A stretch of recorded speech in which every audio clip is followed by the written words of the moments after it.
नमस्कार साथियों, स्वागत है आपका हमारे यूट्यूब चैनल राजसोल पर।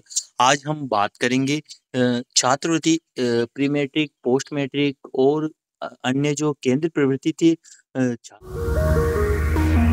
में आपको कौन-कौन से कार्य आपको शाला दर्पण पर करने हैं और केंद्र प्रवृत्ति छात्रवृत्ति कौन-कौन सी है और उनका ओटीआर आपको कैसे करना है, उनके फॉर्म आप कैसे फिल करना है, पूरी जानकारी मैं आपको दूँगा। इससे पहले अगर आप चैनल पे नए हैं और अभी तक आपने हमारे चैनल को सब्सक्राइब नहीं किया है, तो चैनल को सब्सक्राइब ज़रूर करें, जिससे सबसे पहले और सबसे सटीक जानकारी आप तक पहुँच सके। तो कार्यालय निदेशक माध्यमिक शिक्षा राजस्थान बीकानेर द्वारा सत्र 2025-26 में विभिन्न प्रकार की पूर्व एवं उत्तर मैट्रिक छात्रवृत्ति योजनाओं हेतु राजस्थान के समस्त राजकीय मान्यता प्राप्त निजी विद्यालयों में नियमित एवं पूर्णकालिक अध्ययन विद्यार्थियों से संपूर्ण औपचारिकताएं पूर्ण करवाते हुए स्वतः प्रणाली के तहत विद्यार्थियों के छात्रवृत्ति योजनाओं हेतु विद्यालय द्वारा शाला दर्पण बेनिफिशियरी स्कीम पोर्टल के माध्यम से छात्रवृत्ति प्रस्ताव ऑनलाइन किए जाने हैं। विद्यार्थियों से आवेदन नहीं लेने, यानी किसी प्रकार के ऑफलाइन आपको आवेदन विद्यार्थियों से नहीं लेने हैं। केवल जो एचडीबीएसपी पोर्टल है उस पर आपको जो ऑटो छात्रवृत्ति फॉर्म दिखाई देंगे, उनको आपको केवल अप्रूव करना है, वेरीफाई करना है और लॉक करना है। उससे पहले भी आपको छात्रवृत्ति संबंधित कुछ कार्य आपको शाला दर्पण पोर्टल पर करना है, तभी आपको वहां पर इलिजिबल स्टूडेंट में वह स्टूडेंट शो करेंगे जो इन छात्रवृत्ति के पात्र होंगे। तो यहाँ पर स्पष्ट बताया गया है कि विद्यार्थियों के प्रवेश के समय ही शाला दर्पण के प्रपत्र 9 लाभकारी योजनाओं के लिए अनिवार्य छात्र सूचना एवं रिजल्ट मॉड्यूल सूचनाएं अद्यतन करते हुए विभिन्न प्रकार की पूर्व एवं उत्तर मैट्रिक छात्रवृत्तियों के प्रस्ताव किए जाने हैं।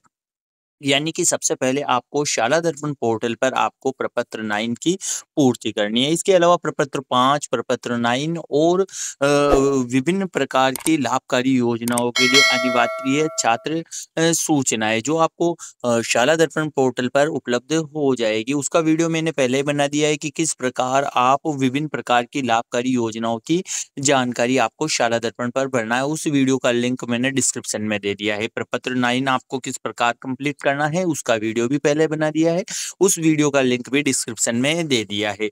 तो ये दोनों कार्य आप उन वीडियो जो डिस्क्रिप्शन में जिनके लिंक दिए उनकी सहायता से आप आसानी से कर सकते हो। तो अतः अग्रांकित छात्रवृत्ति योजनाओं के लाभ हेतु विद्यार्थी अभिभावक संबंधित संस्था प्रदान से संपर्क कर सकते हैं। तो यहाँ पर देखिए, यह पूर्व मैट्रिक अनुसूचित जाति छात्रवृत्ति जो कक्षा 6 से 8 के लिए है, छात्रवृत्ति योजनाओं के यहाँ पर नाम है, जिसके भी आप पात्र हो आपको वह छात्रवृत्ति मिल जाएगी। तो यहाँ पर देखिए विभिन्न प्रकार की पूर्व मैट्रिक, पोस्ट मैट्रिक छात्रवृत्ति यहाँ पर शो हो रही है। अब यहाँ पर देखिए केंद्र प्रवर्तित पीएम यशस्वी पूर्व मैट्रिक अन्य पिछड़ा वर्ग छात्रवृत्ति कक्षा 9 से 10, यानी कि 6 नंबर से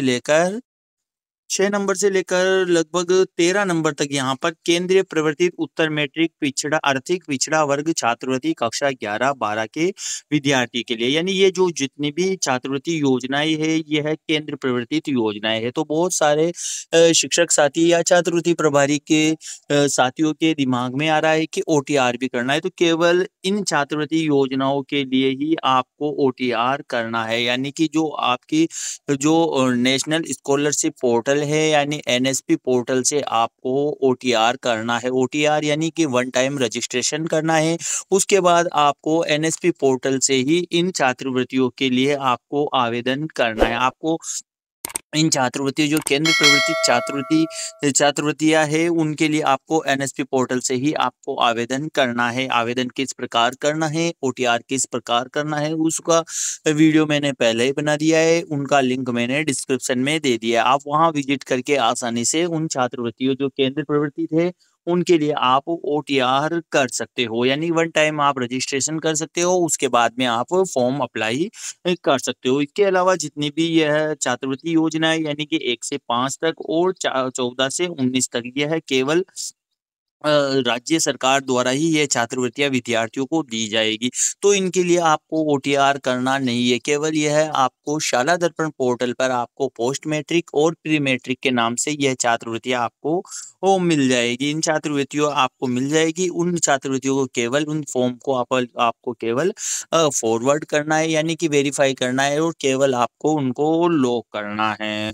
अब यहाँ पर देखिए, राज्य सरकार एवं माध्यमिक शिक्षा बोर्ड द्वारा मान्यता प्राप्त निजी विद्यालयों के विद्यार्थी निर्धारित योजनाओं में छात्रवृत्ति प्रस्ताव प्राइवेट स्कूल पोर्टल यानी पीएसपी के माध्यम से तैयार किए जाएंगे। कक्षा 9 से 12 तक एनएमएमएस छात्रवृत्ति योजनाओं में चयनित विद्यार्थी अन्य किसी योजना क्रम संख्या 17 से 18 17 18 19 पर अंकित योजना के अतिरिक्त में पात्र नहीं होंगे। यानी कि जो एनएमएमएस छात्रवृत्ति योजनाओं में चयनित है वह छात्र क्रम संख्या 17 18 19 पर अंकित योजनाओं के अतिरिक्त, यानी कि केवल 17 18 19 पर जो योजनाएं अंकित है छात्रवृत्ति उनके ही पात्र होंगे। केंद्रीय प्रवर्तित योजनाएं क्रम संख्या 7 से 11 हेतु विद्यार्थी ओटीआर आवश्यक होगा।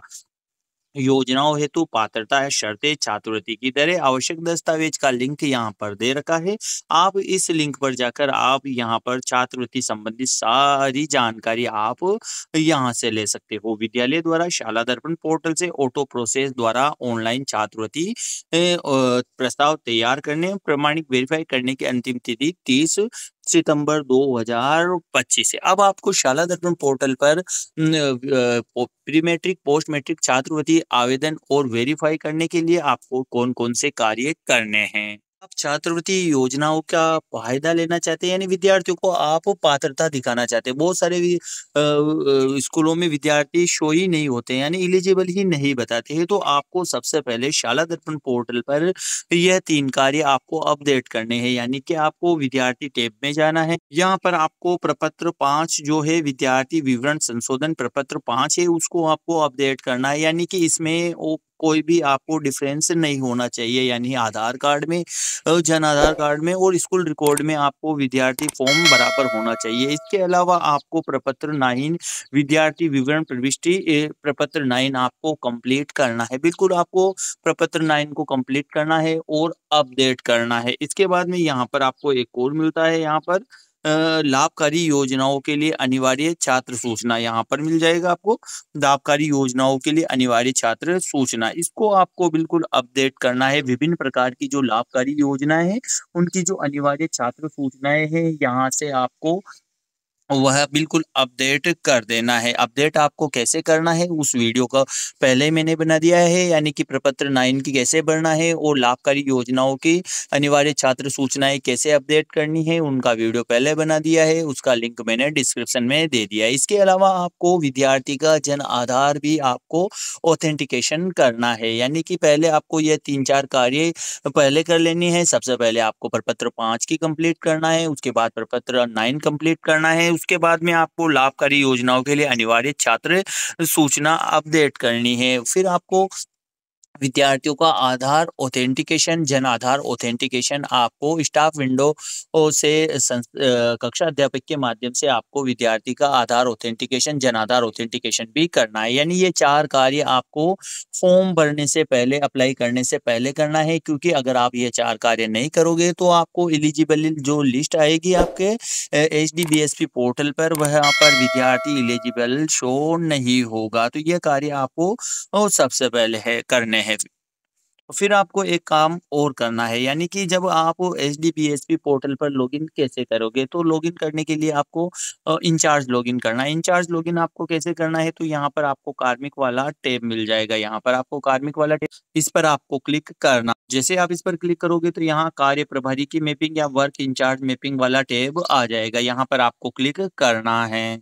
अब यहाँ से आपको सेलेक्ट रोल करना है, यानी कि प्री मैट्रिक इंचार्ज बनाना है या पोस्ट मैट्रिक इंचार्ज बनाना है। यहाँ से या एक ही आदमी को बनाना है, यानी एक ही कार्मिक को बनाना है। तो यहाँ पर आपको जो कार्य प्रभारी यानी कि वर्क इंचार्ज की मैपिंग करना है, क्योंकि इसके माध्यम से ही आप एचडीपीएसपी पोर्टल पर इंचार्ज लॉगिन कर सकते हो और आपको आप फॉर्म को वेरीफाई कर सकते हो, एलिजिबल कर सकते हो। तो यहाँ पर आपको सेलेक्ट करना है, यहाँ पर आपको कार्मिक की सूची शो हो जाएगी और यहाँ पर प्री मैट्रिक इंचार्ज शो करना है। उसके बाद में पोस्ट मैट्रिक इंचार्ज आपको यहाँ पर बनाना है और ऐड पर आपको क्लिक कर देना है। तो इस प्रकार आप छात्रवृत्ति योजनाओं के फॉर्म वेरीफाई करने से पहले और लॉक करने से पहले यह काम आपको छात्रवृत्ति के लिए आपको शाला दर्पण पोर्टल पर करना है। अगर जानकारी अच्छी लगी तो वीडियो को लाइक करें, शेयर करें और चैनल को सब्सक्राइब जरूर करें। इसके बाद में अगला वीडियो आएगा जिसमें आपको फॉर्म किस प्रकार वेरीफाई करना है